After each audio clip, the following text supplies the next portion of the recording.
Shkëndija e Tetovës vazhdon rrugëtimin e sukseseve në sezonin e ri 2025-2026, ku që zint dje në terrenin e kampit stërvitor të FFM-s mundën ekipin e Rapotničkit 1-0 në ndeshjen e mbetur nga java e 4 të sezonit vjeshtor. Golin e vetëm të kësaj ndeshje e realizoi Fabrice Tamba në minutën e 70.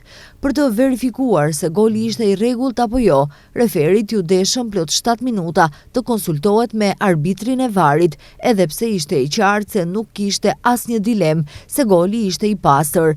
Trajneri i ekipit tetovar Jeton Beqiri edhe një herë përsërit se është i kënaqur me 3 pikët e arkëtuara, por jo edhe me lojën e treguar. Kënaqur me rezultatin normalisht, por i pakënaqur me mënyrën e lojës, veçanërisht në pjesën e parë dhe di situatën në pjesën e dytë kur rrezikojmë shumë dhe na mban portieri në lojë ose në momente të veçanta dhe fati.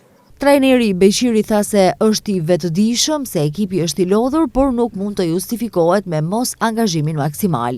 Nuk të flas më shumë për lodhje fizike, sa do flas që jemi në moment ku nuk luajmë mirë. Nuk luajmë mirë, nuk kemi angazhim maksimal dhe për këtë ne bisedojmë çdo ditë me futbollistët, besoj që është e përkohshme, por shpresoj që gjatë periudhës kur nuk luajmë mirë të vazhdojmë të fitojmë.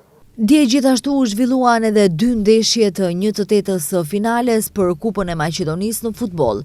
Në stadiumin e qytetit në Ohër, skuadra vendase mundi ekipin e Shkupit me rezultat të thellë 3-0, ndërsa në Strumic, Detonit Plaçkovica mundi Bellasicën me rezultatin 1-0 dhe vazhdon garat në fazën e 1/4 së finales.